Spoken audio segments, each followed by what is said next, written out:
had a lot of I feel nauseous, believe me. Never had a lot of come easy. Had to work hard, struggle just to be me. Had to rise up just so they could see me. Did what I had to do just to feed me, and what was left over I put towards my dreaming. But the only thing in life that has meaning are the things you gotta work for, believe me. Take into your hands a plan, your own hands can land your own brand. And damn, I feel like no one takes accountability. They want the credibility, convincingly unwilling to put in the hours it takes to get some power. Don't be f***ing sour, take a cold shower. Scream until you're louder, work until you're prouder. And f*** all the doubters, they're just your downers. I swear to God they all let me down. I always fought just to wear the crown.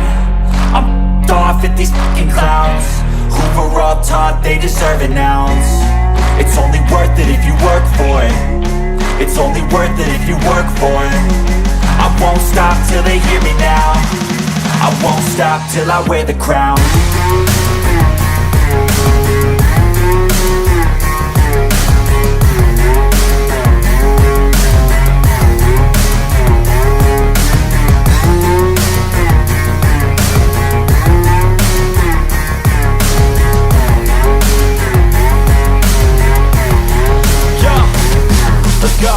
I'm just telling you to fight for your dreams, but it's not what it seems. Man, it's hard to be seen when everybody wants to be king. Yeah, they all wanna ring, yeah, we all wanna be free.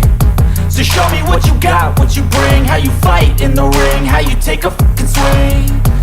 Do you got heart, are you mean? Got some scars, got some needs, are you willing to go bleed? I swear to God they all let me down. I always fought just to wear the crown.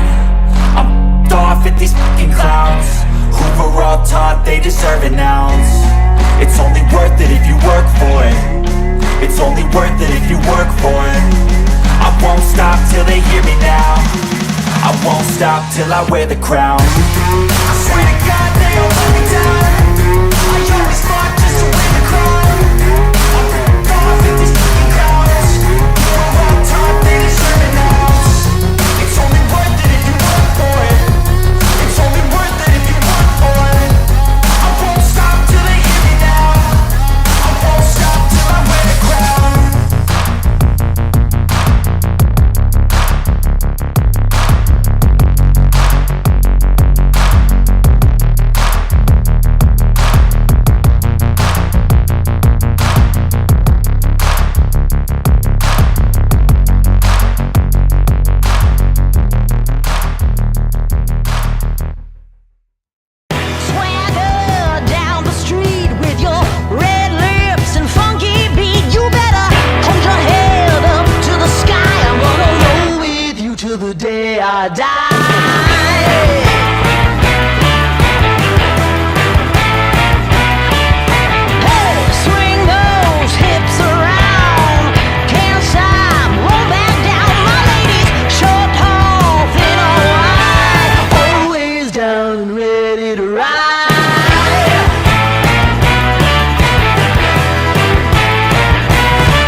Welcome back to the channel, guys. My name is Gene. You guys are watching Lubed for March the 29th, 2024. This is season 3, episode 58. It's also Good Friday for all of us here.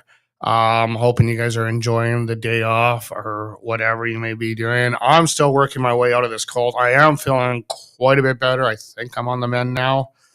But it's still there. It's still lingering quite a bit. So hopefully I'm coming across a little bit more clear. I barely plowed through the last episode, so I do apologize for that one. But yeah, I'm getting there. I'm hoping I'll be better for sure by Sunday, because I have to I promised to take my mom out for Easter dinner, so, and I don't want to put her in a position of getting whatever I got. But anyway, enough about me. That was quite the impressive game by the Edmonton Oilers yesterday, as they took on one of their fiercest opponents in the LA Kings and absolutely dominated them.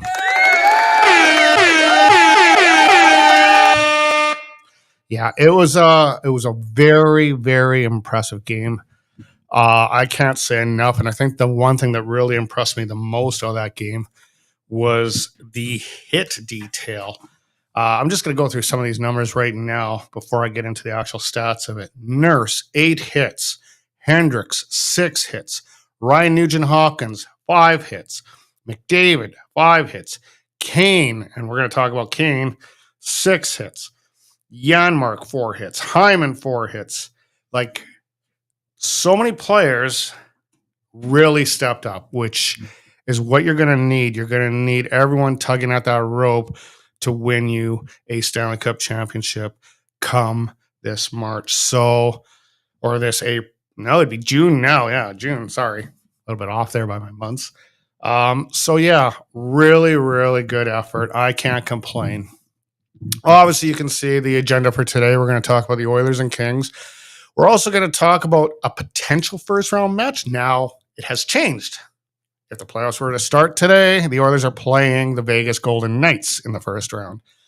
But I have it basically the comparisons of what personnel was on the LA Kings last year compared to now and for the Edmonton Oilers. So we're going to talk about that a little bit. Got a brand new poll up, and it's kind of a fun poll, so take part if you want. But it's up on my community page right now. And then we're going to talk about tomorrow's game against the Ducks, which starts literally in 23 hours from now. It's an afternoon game in Edmonton. Should be a good one. And then we'll get into final thoughts and your comments. And today I won't shy. Well, today I don't think I will shy away from your comments. I know the other day I was happy to not have them, but I was happy to get the episode done and over with. I was not feeling very good on the last episode. So anyway, let's dive into the Oilers and Kings, as this was, I did not expect this. And that's in a good way. I did not expect such a dominating performance, but the Oilers were running the Kings right out of the building. They were giving Drew Doughty, especially Evander Kane, one hell of a time. And I think Evander Kane played a huge factor in why that game was the way it was. There's a lot of negative stuff going on with Evander Kane right now, but I think he's just trying to get fired up and ready to go for the playoffs, personally. I'm hoping there isn't any negative stuff. I think he wants to win. I think the whole team wants to win, and go forward from there, but we'll see. Anyway, let's get into this LA Kings game. As, again, it was a doozy, like a 4-1 win. Like, this wasn't... It was a good game, but realistically, it wasn't really close for the LA Kings. The Oilers were just huge on this, as they absolutely dominated them in the hitting department. We're going to get into that. A lot of the areas that I've been pointing out as statistical flaws in previous episodes really came to light and shined. There was still a couple that they failed on.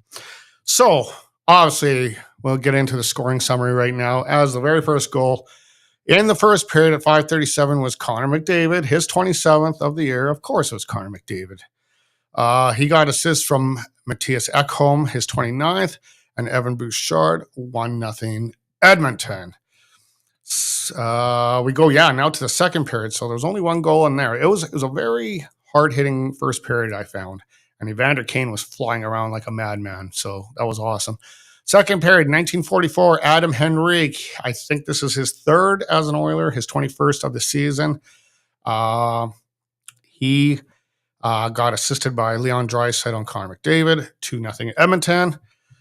We go to the third period now, and this is when a few more goals end up coming in, as Evan Bouchard would make it 3-0 on the power play. This would be his 16th from Connor McDavid and Leon Draisaitl. And then LA would finally tally one here, breaking Stuart Skinner's shutout attempt at 13:47 of the third, where it would be Arthur Kalyanev. I can't really, it's really tidy there, but I'm probably pronouncing it horribly. I apologize. And Quinton Byfield, 34, 3-1 Edmonton. Then it would be Cody Ceci closing it out with an empty netter at 1919 from Leon Draisaitl. There's your final. Edmonton Oilers defeat the LA Kings in what I thought was a very, very strong effort by the Edmonton Oilers. So yeah. When it comes to shots on goal, this was the LA Kings actually edging us out by 12 shots, which kind of surprised me. So I'm going to give them the fail on that one. When it came to hits on opponent, this one is massive that they're going to get a different sound on my board here. 52 to 34. 52 to 34 for hits. The Oilers were absolutely running them out all over the place. I commend them for their effort. That's amazing what they were able to pull off. Huge. And that's one stat that they needed to work on, and they definitely did a hell of a job. They were really up for the game. You could tell they were really up for the game.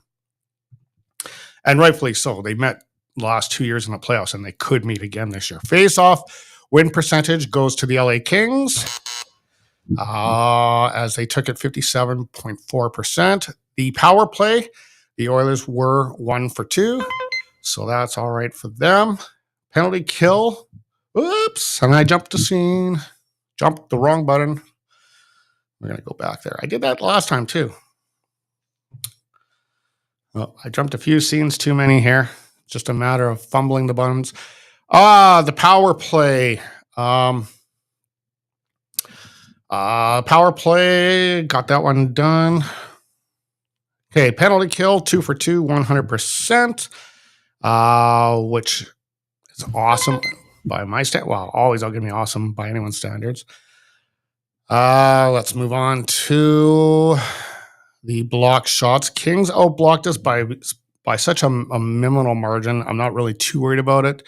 The Oilers were hanging in there, and the Oilers were actually doing some reasonable amount of blocking. So good for the Oilers. Oops. Yeah. Oh, yeah, no, that's good. Sorry, I'm fumbling up today, guys. Okay, let's move on to the next one here. Takeaways, 10-7 for the Oilers. Let's go to giveaways, 13-9. So the Oilers gave the puck away a little bit more than the LA Kings by about 4 shots. Yeah, a little bit of a fail there. When it comes to the Stars, and I believe that's where we're at right now, comes to the 3 stars. Before I dive into this, I do want to commend the team on a good effort. It was hard for me to actually pick these stars and actually single out guys because Darnell Nurse with 8 hits, I would have liked to throw him in there. Nuge with 5 hits, McDavid with the hits. McDavid is a star, but I mean, the whole team played exceptional hockey, and we're going to go into my first star, or my third star, I should say, which is Evander Kane. He didn't really tally up any points, but I tell you what, he set the tempo, and he set it early with a monstrous hit, and huge for him. with 6 hits altogether, but he was running Drew Doughty. He was doing some massive hits. So I'll give him the first star on that one. And we move on to the second star. Connor McDavid, 1 goal, 1 assist, 5 hits. He was, again, being Connor, that's the one thing with Connor. He does this every night. He brings it every night. So way to go, Connor. And then our final star here is none other than Stewie Skinner, stopping 32 of 33 for a massive 970 save percentage. Beautiful, beautiful work on his part. More than thrilled with what he's been bringing out to the table. So that means up next is the Anaheim Ducks. This is going to be the first meeting for Adam Henrique and Karich as they take on their former mates for the first time. So it should be an interesting one. The Oilers should win this one. But, they may not be up for it like they were up. I think the games that they get really up for are the games like the LA Kings and the Colorado Avalanche and all of that. I think those are the games that they really set their stride to be really good. But they definitely were up for last night's game, and I commend them on that effort. Okay, now I got to try to figure out where I am here on the graphics on this one because I kind of forwarded a little too far ahead here. But we're talking about a potential first-round matchup that did change as of last night. So the Edmonton Oilers, like I say, are now scheduled to play the Vegas Golden Knights, as Vegas Golden Knights have taken over third position in the Pacific Division. Find up. I might have to back myself up here a little bit here. Okay, so I won't back up, but basically with the LA Kings, I'm going to have to back up, I think, here. I am going to have to back up here. Let me just see if I can fix that slide. Let's go backwards here. Okay. I have to manually fix it here, but I think we're scheduled here. Okay. So I'm going to assume that the Edmonton Oilers and LA Kings meet up. LA Kings do have a game in hand on Vegas, but they are kind of sort of slipping, kind of like Winnipeg right now. So we'll see if they can. If not, then it would be another rematch against Vegas Golden Knights. However, that hasn't been a first-round matchup. That was the second round of last year where they lost to the Vegas Golden Knights, and redemption would be nice. Anyway, this is a much, much different team than what we witnessed last year. So let's go through the who's in and who's out. So for the LA Kings, Alex Iafallo went to the Jets. Gabriel Velarde went to the Jets. Sean Jersey went to the Coyotes. Rasmus Kuberi went to the Jets. Sean Walker went to Philadelphia, and then obviously from Philadelphia, he just got traded to Colorado. Alex Edler is a UFA. Brandon Lemieux to the Canes. Tobias Bornkoff to the Panthers. Jonas Corposalo went to the Senators. And Jonathan Quick went to the Rangers. So a lot of guys out. As far as going in, Pierre-Luc Dubois, which hasn't been exactly a stellar man for them thus far as I've been hearing. And I do think they gave up. I still think they gave up way too much for him, but that was their mistake. Anders Eklund, Cam Talbot, David Rittich, and Alex Lafreniere are the new guys in. So you can see a lot of bodies went out. When it comes to the Edmonton Oilers, now keep in mind, some of these were trade deadline acquisitions last year, like Tyson Barrie to Nashville. He didn't play in that series last year against LA because he was already on Nashville. Kyler Yamamoto to the Kraken, Klim Kostin to Detroit, and then eventually to San Jose. Jesse Puljujarvi to Carolina, and eventually to Pittsburgh. I'm not even sure if he's still playing. Devin Shore is no longer playing. Ryan Murray, I think his career is probably wound down because of that injury that he has. So as you can see, this is a tale of two tapes, but the biggest storyline going into this is I remember last year saying it was the battle between the apprentice and the master. You're not going to see that this year. McClellan is gone and Woodcroft is gone. And, I jumped to skiing again. I'm fumbling today. I apologize, guys. But in is Sam Gagne, Sam Carrick, Adam Henrique, Adam Erie, Connor Brown, Corey Perry, Troy Stetcher, and Calvin Pickard for the Oilers. Now, getting back to the coaches. I'm off. My timing's off, guys. I'm still a little sick, but I can't use that as an excuse forever. But yeah. When it comes to the coaching, as you can see, Jay Woodcroft is no longer the Edmonton Oilers coach. Tom McClellan is no longer the LA coach. Jim Hiller is coaching the LA Kings and Chris Knobloch. So it's a tale of two different coaches now, totally different systems that they're going to bring in. As much as I really enjoyed watching the McClellan Woodcroft series from previous years, it's going to be an interesting dynamic to seeing what these two new coaches bring to the table. All right, let's move on. And we're going to go into the polls and the standings, the current standings, and of course, a new poll question. The new poll question I have for you, it's a fun one. If Wayne Gretzky were playing in today's era, considering that he did most of his work behind the net, Gretzky's office, would he be a lacrosse Michigan master? Do you think he would be using that weapon in his toolbox? This is a fun one. You guys can partake if you want. I thought it up and I was running out of ideas. I thought this one up. So yeah, it'd be nice to see your vote on it, but it is a fun vote because realistically it's all hypothetical.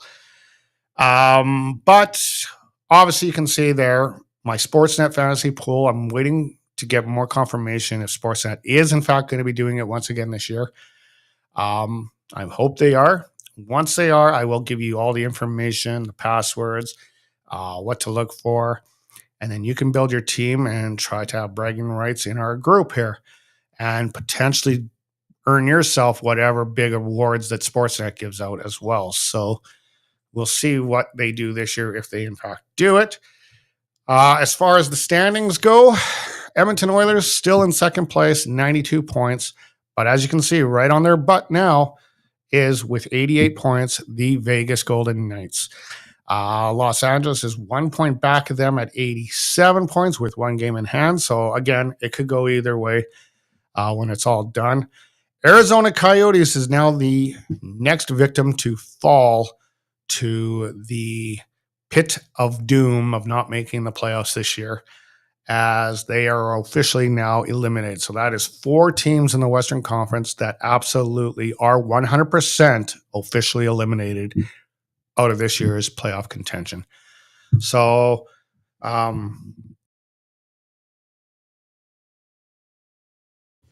excuse me about that. We'll see what happens here going forward. I really like the way things are lining up. You look at Dallas. Dallas is now the top dog in the Western Conference, and they would take on the LA Kings right now, which is pretty crazy. Is it the LA Kings? Yeah, it would be the LA Kings. That's right. Okay. So up next, of course, is the Anaheim Ducks. I would like to say a homecoming, but it's not quite the homecoming because they are playing on Edmonton's ice tomorrow. It is an afternoon game at the Rogers Place. 2 p.m. start for you guys in Edmonton, 1 p.m. start for me. I'm going to try to do my episode. I don't know. I'm going to try to do it tomorrow afternoon or in the evening sometime or after the game. I'm going to be busy here because they're playing every second night, so I have to find a way to get an episode done basically every 2 days. So I will do my best. Okay, let me pull up their stats here. So coming into this game, the Anaheim Ducks have a horrible 24-45-4 record. They are currently 7th, I believe, in the Pacific. Yeah, 7th in the Pacific. The Oilers, much different tale of the tape, 44, 23, and 4. And they are 2nd in the Pacific. So 2 totally different stories here. As far as streaks go, the Anaheim Mighty Ducks, or I keep calling them Anaheim Ducks, are on a 3-game losing streak. The Oilers are on a 2-game bender, winning the last 2 against Winnipeg and LA. So very good wins, coming off of some ugly losses to Ottawa. And, well, the Toronto one is kind of an acceptable one, but the Ottawa one wasn't. John Gibson is expected to be behind the pipes for the Ducks with a record of 13, 25, and 2, 341 goals against average, and an 891. And that's really not a test to his work ethic. It's a test to what he is surrounded with defense. Stuart Skinner, 33, 14, and 4, 262 goals against average, 907, 2 shutouts. Playing really well at the right time. There really isn't any stats that are close. Most of Anaheim's are in the high 20s for pretty much. Well, here's a good example of how bad the Ducks are. Their best stat in the league is their faceoffs, and that's tied for 24th in the league. And that's their best one. Then they're like 30th for goals, 30th for shots on goal, 25th for the power play, 24th for faceoffs, which I just mentioned, 28th for shooting, 24th for goals allowed, 28th for shots on goal, 32 for penalty minutes, 31 for penalty kill. Just a miserable year. Rumors about Trevor Zegras getting traded to Montreal, that never did end up being fruition. But the last time the Oilers played them, it was a 5-3 win on February 9th. And I think, if I'm correct, let me pull up there. Actually, I have this overall history using the AI tool on Microsoft, but they played a total of 133 times. The Ducks actually hold the overall record of 66 wins, or record of 66 wins, 61 losses, 2 ties, 4 overtime losses for a 50.4 win percentage over the Oilers. But I think in the next few years, that's definitely going to change, as there is a bit of a changing of the guard. And honestly, I don't see the light at the end of the tunnel with the Anaheim Ducks. I think there's so much more work that they need to do. But we'll see. And this is the type of game that also scares me, because Oilers are probably going to go in there just kind of nonchalant, and then they're going to end up getting their butts handed to them by them, which I hope doesn't happen. All right. Okay, let's go into final thoughts. And I can see there is some comments here from you guys here. So we'll check that out right now. Let me just take a peek before I display them. And this one's from Kirby here. Keep up the good work. Hoping we play the Kings in the first round, but we shall see the rest.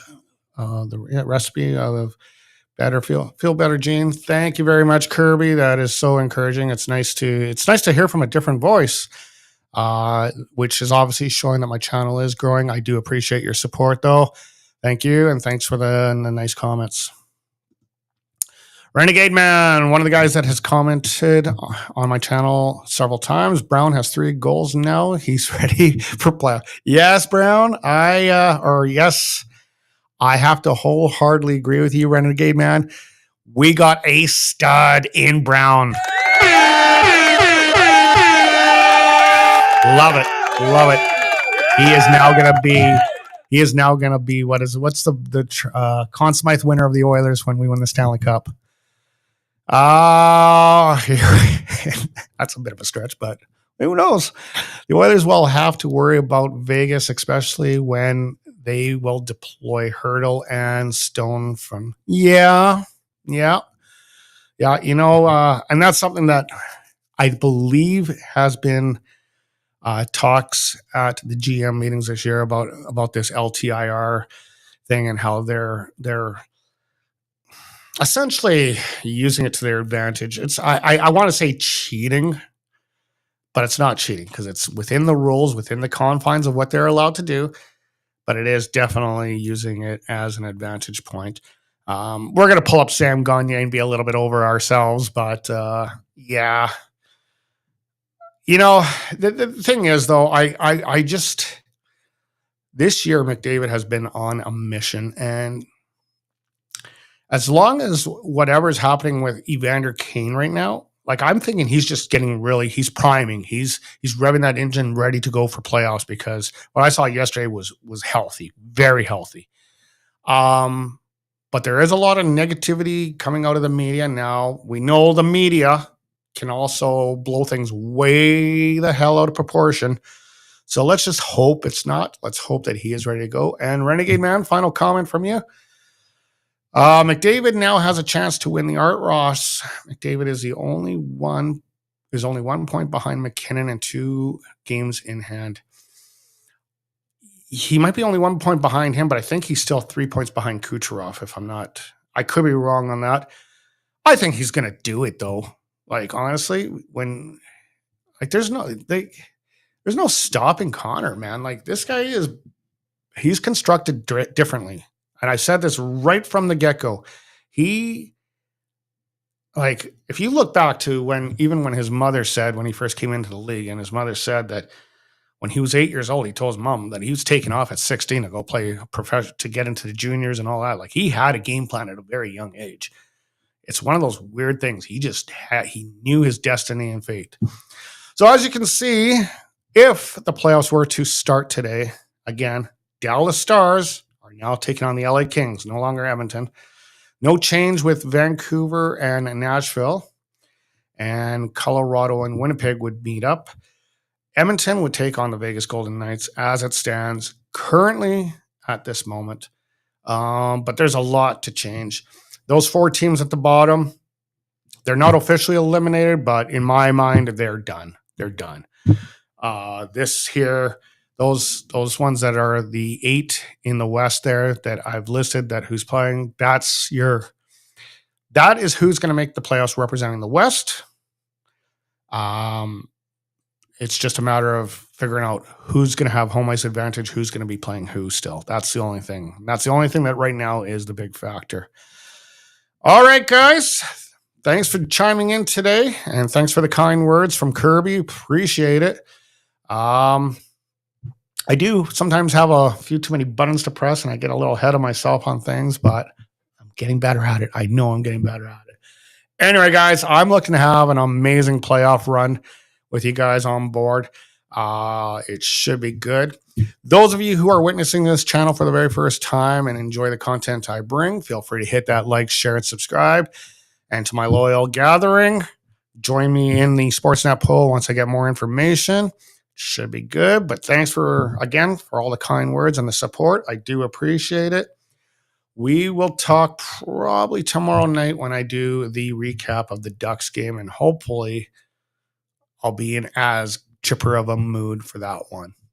Anyway, guys, I'm out of here. You guys have a great afternoon. Happy Good Friday.